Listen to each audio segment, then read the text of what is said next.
الله الرحمن الرحيم.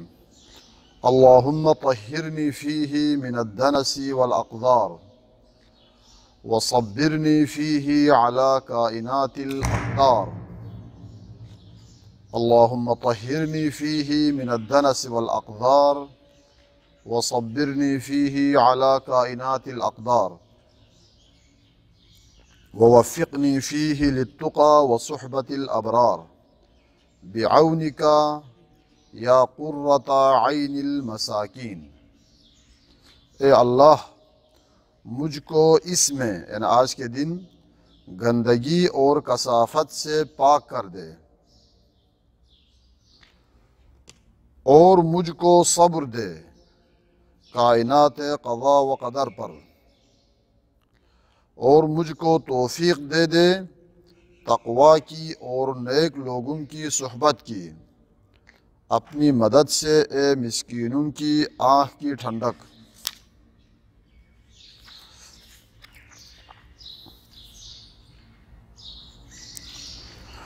سب سے پہلا فقرہ، اس میں بھی تقریباً 3 حصہ ہے۔ اللہم طہرنی فیہ من الدنس والاقذار۔ بار بار میں یہ عرض کرتا آ رہا ہوں کہ روزہ اگر صحیح معنوں میں روزہ ہو جائے، جس کے بارے میں رب العزہ یہ فرمائیں کہ الصوم لی، یہ روزہ میرا روزہ ہے اور میں اس بندے کا ہوں، یا اس کو اجر میں ہی دوں گا، اس روزے کا اجر کسی اور کے پاس نہیں ہے، ایسا روزہ ہو تو اس روزے کے کافی سارے اثرات ہیں، اس روزے کے اثرات ہوتے ہیں۔ اما اگر وہ روزہ نہ ہو جس کے بارے میں رب العزت یہ فرمائیں کہ یہ روزہ میرا ہے اور میں جزا دوں گا یا میں خود جزا بن جاؤں گا والا روزہ نہ ہو، تو کیا جی صرف بھوک اور پیاس کے سوا البتہ روزے کی حاضری لگ جائے گی، غیر حاضری آپ کی نہیں ہوگی، لیکن صرف حاضری کی حد تک، سزا نہیں ہوگی حد تک، اس کی حد تک، روزہ کیوں نہیں رہے کی حد تک۔ تو اس آثار میں سے ایک اثر یہ ہے کہ گندگیوں سے انسان کیا جی پاک ہو جانا۔ وفاتح الجنان میں آپ دیکھیں وہاں پر ہے کہ ایک دن روزہ آپ رکھیں، ایک دن گرمی کی شدت، سردی کا موسم ہو تو سردی کی برودت، اس کو آپ کیا کریں، صبر کریں۔ کل میں نے عرض کیا تھا انسان کے صرف زبان، ہمارے زبان اور ایک چیز ہے، منہ الگ چیز ہے، زبان منہ کے اندر ہے تو ہم دونوں کو ایک سمجھتے ہیں، زبان بھی روزے سے ہو منہ بھی روزے سے ہو، تو منہ ہمارے روزے سے ہوتے ہیں ہمیشہ، کچھ کھاتے نہیں ہے پیتے نہیں ہے تو روزے سے ہو گیا، لیکن زبان روزے سے یعنی ہے، آنکھ روزے سے ہے یعنی ہے، کان روزے سے ہے یعنی ہے، باقی اعضاء و جوارح روزے سے ہو تو 2 روایت ہے۔ ایک روایت میں سارے گناہ بخشا جانے کے بعد، وہ ٹھیک سارے گناہ بخشا جاتا ہے، پھر ایک ہے کہ ایک غلام آزاد کرنے کا ثواب،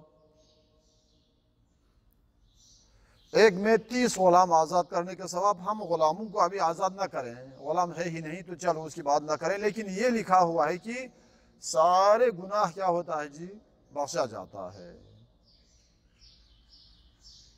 ایک روزہ، پہلا روزہ ماہ رمضان کا پہلا روزہ آپ کا اگر ایسا روزہ ہو جس میں آپ کے تمام اعضاء، تمام جوارح اگر آپ کا کیا ہو روزے سے ہو، اطاعت خدا کا ایک بہت بڑا مقام کا نام ہے روزہ۔ بھوک اور پیاس اس کی علائم میں سے ایک علامت ہے، بھوک اور پیاس روزے کے مقومات میں سے نہیں ہے۔ روزہ خداوند متعال کی اطاعت کے ایک بڑے مرحلے کا نام، بڑے درجے کا نام ہے روزہ۔ نماز بھی، حج بھی، تو کیا جی نماز میں رسول مکرم صلی اللہ علیہ وآلہ وسلم ظہر کی نماز غالباً پڑھ رہے تھے، نماز کو جلدی ختم کیا۔ تو اصحاب نے پوچھا کہ آپ نے آج نماز کو جلدی ختم کیا، مثلا ہم ویسے ہمیشہ سورہ اِنَّا أَعْطَيْنَاكَ الْكَوْثَرَ پڑھتے ہیں، آن حضرت جو ہے سورہ قرآن کے جو ہے کافی سارے سورتیں پڑھتے تھے، کبھی سورہ یاسین، کبھی سورہ رحمان، کبھی سورہ واقعہ، کبھی سورہ صافات، مثلا اس طرح بڑے بڑے سورے پڑھتے تھے۔ تو اس دن جلدی کر کے ختم کیا، تو پوچھا کہ آپ نے جلدی ختم کیا؟ تو آپ نے فرمایا کہ کسی بچے کے رونے کی آواز آ نہیں رہی تھی، بچے کے رونے کی آواز آ رہی تھی، تو شاید ہم میں سے کسی کے بچے ہو تو وہ نماز میں نہ رہیں، جلدی نماز ختم کر کے اس بچے کو دیکھیں۔ نماز کے دوران اگر کسی کی جان کے لیے خطرہ ہو تو آپ کو کیا حکم ہے؟ نماز توڑ کے جا کے کیا کریں؟ اس کو بچائیں۔ آپ کہیں گے نہیں میں نماز کی حالت میں ہوں، دنیا مر جائے تو مرنے دو، تو یہ آپ کی نماز نہیں ہوگی۔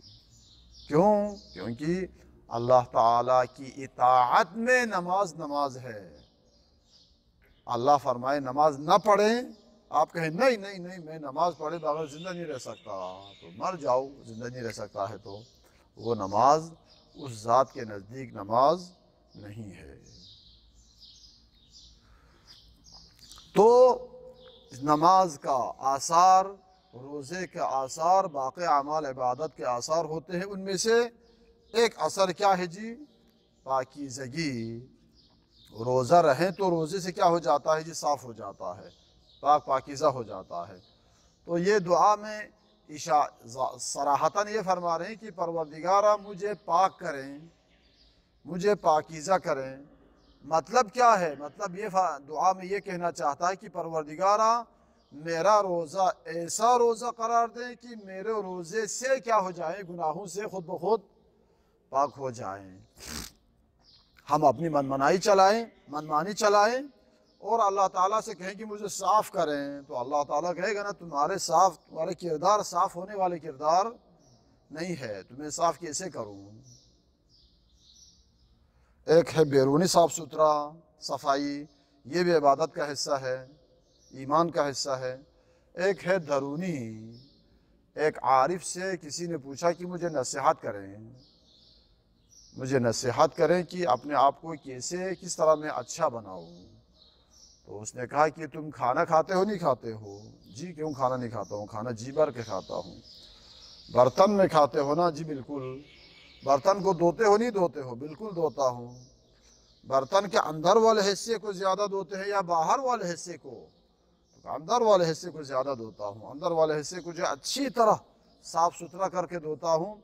باہر والے حصے میں جو ہے گندگی نظر نہ آئے تو کافی ہے، اتنے زیادہ سیم رگڑنے کی اس کو ضرورت نہیں ہے، بس نظر آئے صاف ستھرا کافی ہے۔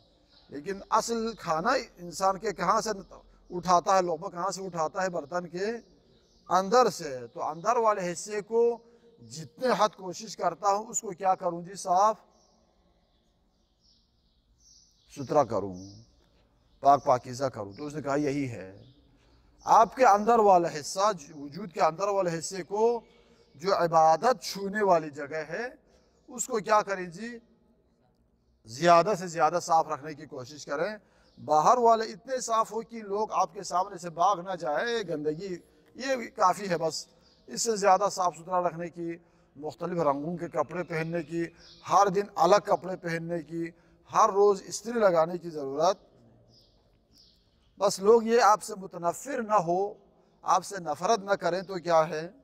کافی ہے۔ باہر کی صفائی کے اس حد تک کافی ہے، لیکن اندرونی صفائی کس حد تک ہو کہ آپ کی عبادت کا ظرف ہے، تو عبادت کے لیے کیا کریں جی؟ آپ کی عبادت ملوث نہ ہو جائے، آپ کی عبادت آلودہ نہ ہو جائے، اس کو جتنے ہو سکیں کیا کریں جی؟ آپ کے اندر والے درون کو آپ کیا کریں جی؟ صاف کریں۔ تو ایک مومن جو اپنے وجود کے درون کو صاف ستھرا رکھتا ہے، کیسے رکھتا ہے؟ ایسی عبادات کے ذریعے، استغفار، توبہ، دعا، صلوات، تلاوت، نماز، روزہ، مسجد، جماعت، ان سے کیا کرتے ہیں جی؟ اپنے وجود کے اندرونی حصے کو پاک کرتے ہیں اندرونی حصہ پاک ہونے سے بیرونی حصہ خود بخود کیا ہو جاتا ہے جی؟ پاک ہو جاتا ہے۔ وَصَبِّرْنِي فِيهِ عَلَى کائنات الاقدار، کائنات قضاء و قدر پر مجھ کو صبر دے۔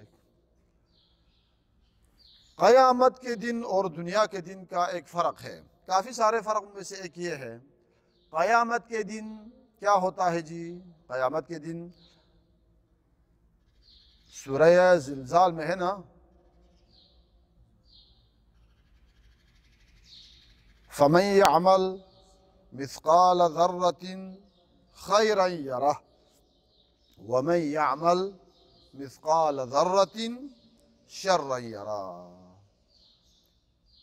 عمل خیر ذرہ برابر ہو وہ نظر آئے گا۔ نظر آنے سے مطلب یعنی کیا جی؟ اس کا جزا مل جائے گا۔ آپ نے چھوٹا سا عمل کیا ہے تو اس کا جزا وہ آپ کو ہی ملے گا، آپ کے ذرہ بر عمل خیر کا جزا کسی اور کو نہیں ملے گا آپ چھوڑ کے۔ البتہ جس کام کے انجام دینے میں، بجا لانے میں کوئی اور سبب بنا ہو تو اس کو بھی ملے گا، لیکن اصل بجا لانے والا آپ ہیں تو آپ کو ملے گا۔ وَمَن يَعْمَلْ مِثْقَالَ ذَرَّةٍ،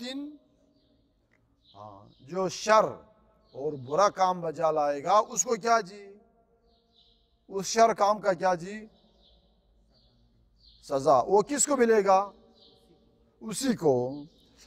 محشر کے میدان میں جو ہے پتہ نہیں کتنے تعداد میں لوگ ہوں گے جس کی تعداد کا ہمیں پتہ نہیں ہے جی، اللہ تعالیٰ کو پتہ، یا فرشتے جو ان چیزوں کے تعداد کا جن کو علم ہوتا ہے ان کو علم۔ تو ان میں سے جو اچھے لوگ ہیں ان کو جنت کے نعمات، جو برے لوگ ہوں گے ان کو جہنم کے عذاب۔ وہاں پر ایسا نہیں کہ ساتھ والے بندے پر عذاب ہوتے ہیں، یہ منافق بندہ ہے تو وہ دوسرے بندے بھی کیا ہو جائیں جی؟ عذاب میں گرفتار ہو جائیں۔ کیا کرو، خود تو اچھا بندہ تھا لیکن اس پہ آنے والے عذاب نے اس کو بھی اپنے لپیٹ میں لے لیا۔ یہ نہیں ہو سکتا ہے قیامت کے دن۔ اچھے آدمی کو جزا، برے آدمی کو کیا ملتا ہے جی؟ سزا ملتا ہے، اگرچہ عربوں کے تعداد میں لوگ مکس مخلوط ہی کیوں نہ ہو۔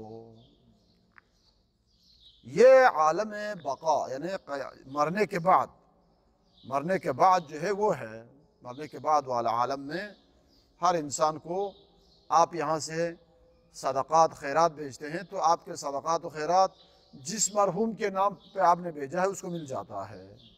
اس کے ساتھ والا آپ نے جس مرحوم کو ہدیہ بھیجا ہے اس قبر کے ساتھ والا دوسرے مرحوم کو اگر کسی نے کچھ نہیں بھیجا ہے تو بیچارہ وہاں پر بھوکا پیاسا ہے، کچھ نہیں مل رہا۔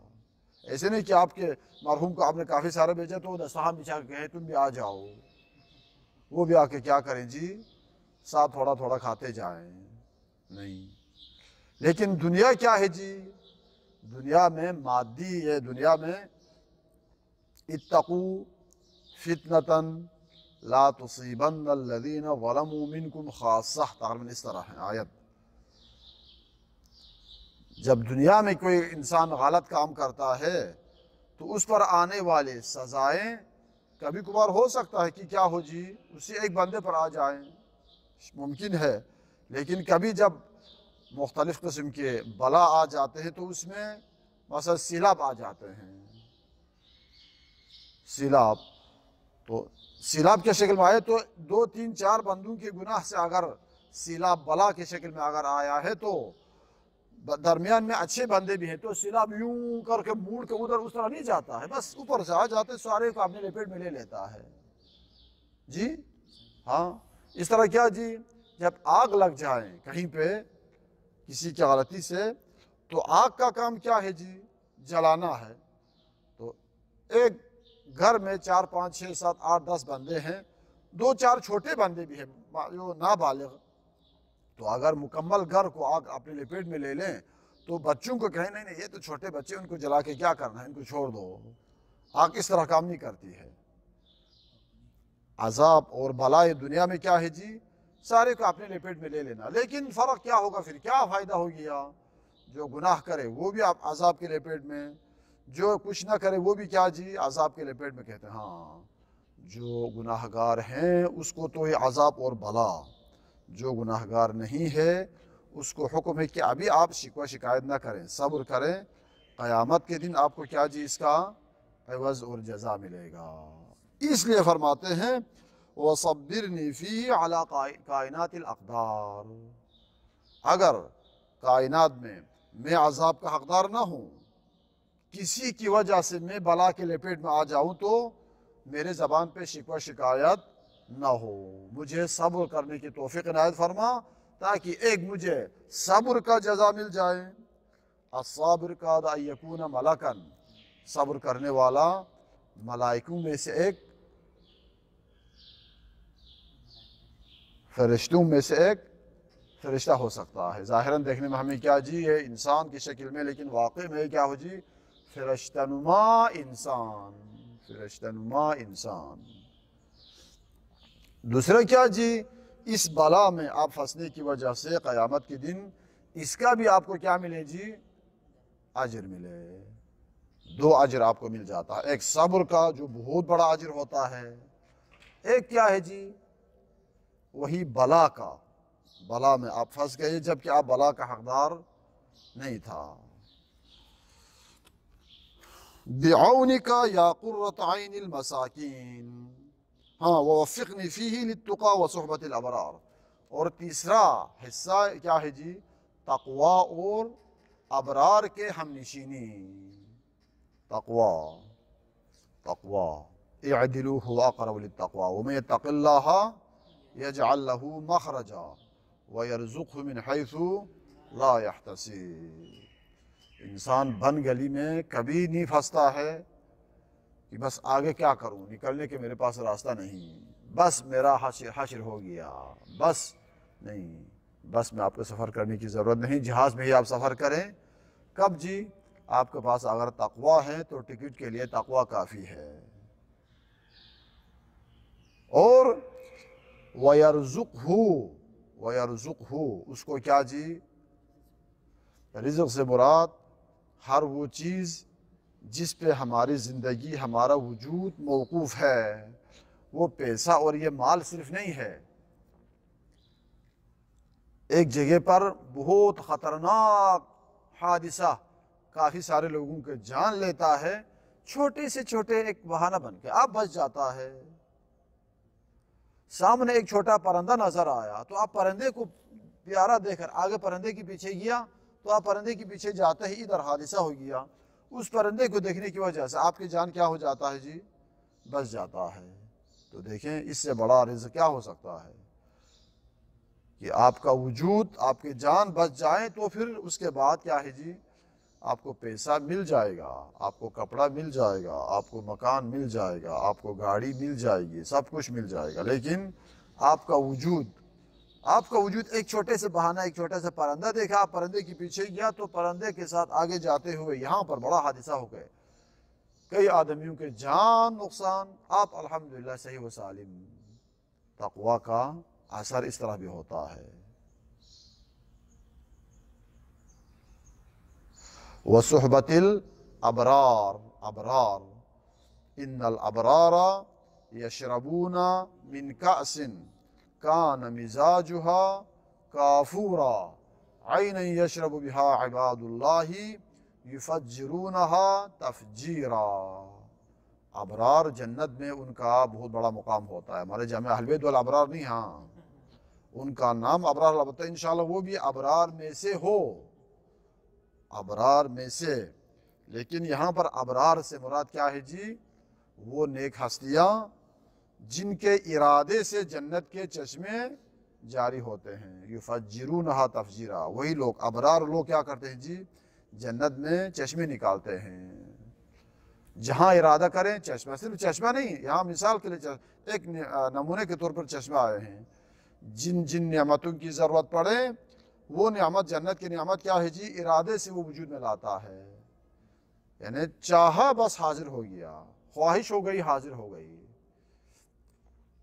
تو آپ اگر ابرار کے ہم نشین بن جائیں تو آپ بھی کیا جی صحبت صالح ترا صالح کنات، ابرار کے ہم نشینی سے آپ کیا بن جاتے ہیں جی ابرار بن جاتا ہے۔ اشرار کے ہم نشینی میں اگر آپ بیٹھیں گے تو آپ بھی کیا جی اشرار بن جائیں گے، یہ نہیں ہونا چاہیے۔